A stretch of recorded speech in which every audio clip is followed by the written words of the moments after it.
Gaurkan kamera aurrean Iñaki Goikoetxea eta Maialen Lopez dauzkagu gurekin, izan ere baduela hilabete batzuk gurekin izan genituen, hemen gaude izeneko proiektua aurkezten, ja proiektua martxan jarri dute, dena bizi dute, eta orain kontatuko digute nolakoa izan den beraien esperientzia. Beraz, bikote, mila esker gure gonbidapena onartzeagatik, eta konta eguzu, denbora gutxi pasa dela ematen duadak azken elkarrizketatik, baina ja bidai osoa egin duzu, eta konta eguzu, nolakoa izan da esperientzia. Ia esan, esperientzia oso polita izan da, eta aurrikusia geneukana egitea lortu dugu, hasi que alde horretatik ere pozik. Azkenean 7 hilabete ia luzatu zaigu bidaia, baina hori geneukan aurrikusia. Eta 9 herrialde bisitatu ditugu. Gutxi gora bera bidaiaren ibilaldia ere mantendu dugu, gutxi aldatu dugu. Eta pertsona pila batekin egon gara, denak oso interesgarriak, eta dena ondo ateratzen dugu. Jendea galdetzen dugunean, dena ondo, eta bai, hori bizitatu genituen tokiak bizitatu ditugu, hori jendearekin oso ondo, eta hori kotxak ere ez digu arazo berezirik eman, 33.000 kilometro egin ditugu, gero ere ez dugu arazo berezirik izan beste kanpoko gozekin, eta ondorioa edo ebaluazioa niretzat ezin hobea esan. Hori esan behar dugu, hemen gaude proiektuaren helburua hori zela, road-trip kultural bat egitea, da euskal kulturaren eta Hego Amerikaren arteko lotura azaltzeko. Nolakoa izan da, gauza bat da proiektua etxean prestatzea, baina gero egitea erresa izan zaizua, horrera eramatea. Argentinan adibidez, kontaktuak lortzea oso errazazen, ze beraiek antolatu daude FEBaren inguruan, orduan hor kontaktuak lortzea errazazen, eta gero beste herrialdeetan igual hori komplikatuagoa da, baina pertsona batzuk beste batzuen kontaktua ematen ziguten, eta beste batzuen izenak ematen zizkiguten, hasi que horrela lortzen genuen ere beste pertsonetara iristea, eta gehien bat lortu dugu herrialde guztietan elkarrezketaren bat edo bi egitea, gutxienen 3 uste dut egin ditugula, eta Argentinan asko egin ditugu, eta asko utzi ditu egin gabe, ze gauza pila hode kontatzeko. Eta azkenean hori 80 elkarrizketa egin ditugu, 70 bidaian egon ala editatzen joan gara, eta oraindik beste 10 bat falta dira, hurrengo astetan joango gara horiek publikatzen sareetan, eta azkenean kontatu dugu euskal kultura, folklorea, historia, genealogia, emigranteen bizipenak, lankidetza proiektuak, esan pizkat koktel oso ezberdina osatu dugu hainbat osagarriekin, eta hori historia eta protagonista oso interesanteak izan ditugu gurekin. Iraian hemendik atera zineten, ez dakit ordutik esan duzu gutxi gora bera, markatutako ibilbidea eta markatutako proiektua jarraitzea, eta aldaketa gutxi egin gabe aurrera eramatea lortu zutela, ezta? Bai, esanten duzun bezala, paperak dena aguantatzen du, orduan ibilbide prestatua geneuka, baina ez genekien iritsiko ginen, edo denbora emango zigun. Egia da, pixkat azkar joan garela, leku guztietan egon gara 2 edo 3 egun, igual 3 uretan pixka gehiago, baina azkar joan gara beste baterako, igual denbora gehiago erabiliko genuke, baina hori pertsona batzuk igual entrevistatu ezin izan ditugunak, gero beraikin jarri gara erremanetan, eta gauza polita ere bertan egon garen pertsona batzuk etorriko dira bisitan, hemendik hilabetera itxiko da lehenengoa, eta hori ere pozten gaitu hango jendearekin egote, eta gero berriro hemen ikustea. Eta konta eguzu, 7 hilabete izan dira guztira, 9 herrialde ezagutu dituzu, ezakit errexea den hain denbora gutxian herrialde horietan murgiltzea, eta bertako bizipena, kultura, historia eta dauden pertsonen guztien kontatzeko dutena jasotzea. Azkenean gutxienez hilabete bakoitzean, oso txikiak direnak enduta egon gara, hilabete bat, eta Argentinan ebidez, 2 hilabete baino gehiago egon ginen, eta aukera esan dugu, nik esaten nion batzutan Maialen ez ginen turistak, bertako jendearekin egoteko aukera geneukala, beraien etxetan ere egon gara, leku turistikoak ez diren tokiak bisitatu ditu, orduan, beste patxada batekin bidaiatu dugu, eta adibidez Argentinan ere munduko koparen bukaera edo finala ikusteko aukera izan genuen bertan gaundenean, eta beste herrialdetan ere, bertako jendearekin bertako gauzak ikusteko aukera izan dugu, orduan, nesta batzutan pixkat azkar joan garen, bertako gauzak ezagutzeko aukera izan dugu, eta orain hemengo pertsona batekin topatzen ezinean hangoa denean, Hego Amerikako herrialde guztiak beste ikuspuntu batekin ikusteko aukera izan dugu, bertako politika edo ohiturak ere gehiago ulertuko ditu, orduan uste dut nahiko enpapatzeko aukera izan dugula 7 hilabete hauetan. Hori da, hasierako ideia batekin jun zineten, hau da euskal kulturaren eta Hego Amerikaren arteko lotura hortaz hitz egitea. Ez dakit benetan ikusi ahal izan duzuen zuen esperientziari esker lotura hori existitzen dela eta uste alzenuten bezain indartsua edo fuertea dela.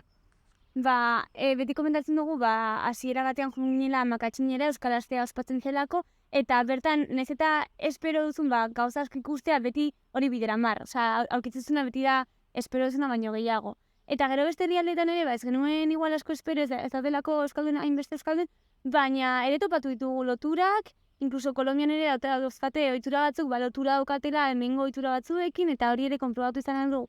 Así que espero genuena baino gehiago aurkitu dugu.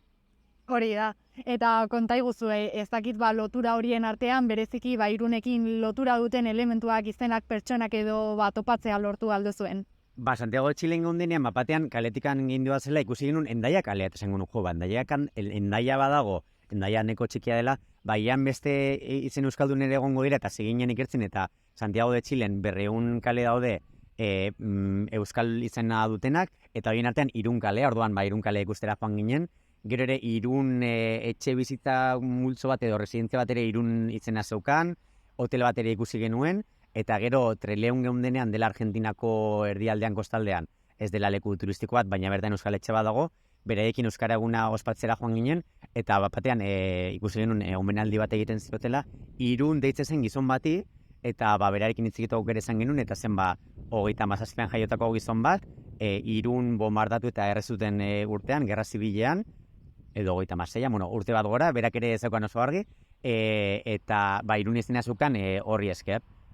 edo hori dela eta. Eta gero ere abidez, Perun egon garenean Kuzko hirian, berteko euskaletxeak Asociación Cultural Virgen del Jukan izena dauka, eta orain azken urteten ez da oso aktiboa egon, baina justoren berreskuratzen ari dira ekintzak, eta guk esaten genuen, agian Junkaleko Ama Virginia gehiago egongo dira, eta ez da Irungoa izango, baina bertan kuadro bat zeukaten Ama Virginiarekin, eta behan jartzen zuen la Virgen del Junkal de Irun, orduan lotura bereziak batzuk espero genituenak, eta besteak bidean topatu ditugunak. Hori galdetu behar nizuen, nahi zuzen ere, nahiz eta bideia planinifikatua izan, ziurrenik bideian milaka anekdota edo bitxikeri topatu dituzue, edo ustekabekoak ez dakit hori anekdota edo pasarte bedereziren bat kontatzekorik baduzuen, partekatu daitekena. Adibidez, kotxearekin 1000 errepide mota pasa ditugu, hori asfaltatuak zeuden, asfaltatu gabekoak. Bolivian eta Argentinan ere 4.800 metrotaraino igo gara kotxearekin, bertan altuerak oso altuak direlako. Eta 32.000 kilometrotan ez dugu arazorik izan, eta justu zure baina azken aurreko egunean txoke txiki bat izan genuen Kolonbian gaundenean, eta, beste moto baten kontra izan zen, eta egia esan tipoa oso jatorra, eta, momentan konpondu genuen, kotxean ere ikusi genuen ezela arazo handiri, baina hori, 200 eta piko kilometro egun baino gehiago kotxeekin gora eta bera ibilit, arazo hori gabe, eta justu azken aurreko egunean arazo txiki bat izan genuen, baina, dena ondo egon joan zen, eta ezen hainbestegerako izan. Hori da, hemen gaude proiektua aurrera eramatea lortu duzue, eta imaginatzen dut zuentzat ere pertsonalki esperientzia berezia eta gogorangarria izango dela. Konta iguzu, ez dakit horrela momenturen bat aukeratu beharko bazenute, zein aukeratuko zenuketen bereziki gustatu edo unkitu zaitu zena. Zaila da hautatzea, baina Euskal Etxe guztietan, gu iristen ginen egunean, beti biltzen ziren ez eta arratsalde bat izan edo astearte batean bildu, beti biltzen ziren gurekin egoteko, gurekin afaltzeko, eta hori gertatu zaigu Euskal Etxe guztietan, orduan ere jendearen esfortzu hori ikustea eta gurekin egoteko edozein egunetan preste egotea, niretzat hori berezia izan da. Zure kasuan, Iñaki? Nik geratzen ez, bidaia bera egin izanarekin azkenean, proiektu bat geneukan, eta azkenean lortu genuen data bat zehaztea kanpora joan analizateko, eta hori, joan baino lehen ere, prestatu behar genituen gauza guztiak prestatzea zen erraiza izan, eta kotxa bidali eta kontatu guztiak egin, eta azkenean lortu dugu, eta ni horrekin geratzen naiz, niretzat egin zen bizitzan behin egiteko buruan neukan ametsa, eta hori egia izatea lortu dugu, eta jende guztiari gomendatuko nioke, holako ametsa badu bidai bat egitearena, bazkenean dela zure bizitzako 5-6 hilabete urtebete gordetzea, diru pixka bat gastatzea, baina holako herrialdeak normalean nahi komertziak diren ez dugu hainbeste gastatu, eta holako ametsak bete behar direla. Aipagarria ere, hori, zuen kotxe propioarekin egin duzutela, ez? Egin genuen aurreko elkarrizketan komentatzen zen iguten, hori, ez zen ikitela ea kotxeak iraungo zuen, aguantatuko zuen ez, azkenean aguantatu du, eta hori ere, gehigarri bat izango da, ez? Azkenean, zuek lehenengo pertsonan bizitzea, eta berarekin batera, mugitzea, eta gainera, etxera, bueltan ekartzea, ez? Bai, miak giran pixka zurritzen nuen, ze errepiak etzeuden oso ondo, eta kotxa behar genuen, ze hainbeste maleta genituen, eta pentsatzen genuen, eta kotxa apurtzen bada nola jarretuko gidaia. Eta autobusean edo hainbeste maletarekin gaizkita gainera, aukera ematen zigun, ohikoak ez diren lekuetara iristeko, orduan, kotxa behar genuen, eta hasierako hilabeteak ziren, aguantatzea kotxea, eta dena ondo jandadila. Eta bai, bi errebizio egin genien, 15.000 kilometroak egin genituenean, eta 30.000 kilometroak egin genituenean, eta dena ondo zegoen, gero galtzen ziguten, eta non erosi duzu kotxea, hainbeste kilometro eta ez erretatu gabe, pozik ere. Eta bai, ez geneukan argi kotxea itzuliko zen ala ez, baina ikusita ondo dagoela, eta geroan ez daukagula baimena saltzeko eta gauzaiek, bueltan bialiko dugu, de hecho gaur sartu da barkoan, eta ja bueltan dagoela esan genezake. Ondo. Eta konta iguzue, harrerak hitz egin duzue, azkenean zuek zuen proiektuarekin juntzarete, baina ere harrera egin dizuete, ez dakit harrera hori nolakoa izan zen, jendea asko harritzen ote zen zuen proiektuaz jakiterakoan, edo nola eskertzen zizueten zuen proiektua guztia. Baina ez da zaila hirietara joatea eta euskal kulturaren inguruko historiak bertan topatzea, baina gure kotxarekin iritsi gara Txileko Patagoniara edo Argentinako mendietara. Orduan ikusten dut jendea eskertuta zegoela, beraien gana egotek daño iristen ginela, batzutan leku nahiko isolatuak zirela. Eta gero ere joaten ginenan elkarrizketa bat egin nahi genienez, nik uste dut protagonismo ematen geniela eta pozik zeudela beraien historia kontatzeko aukera izan bazere zutelako. Eta gero ere hori kontaktu batzun genituen lagunen bat, eta baina bilatu ditugun pertsonak batez ere ezagunak ziren edo ezagunen lagunak edo ez ziren oso gertukoak, eta aipatu behar da oso harrera ona eman digutela, batzutan beraien etxean sartu garela, beraiekin pasa ditugula egunak, beraiekin oporretara joan garela, tramiteren bat egin behar genuenean bakotxarekin edo konponketa edo errebizioa edo ez dakizaren bila joan, egon da beraiekin lagundu digutela, eta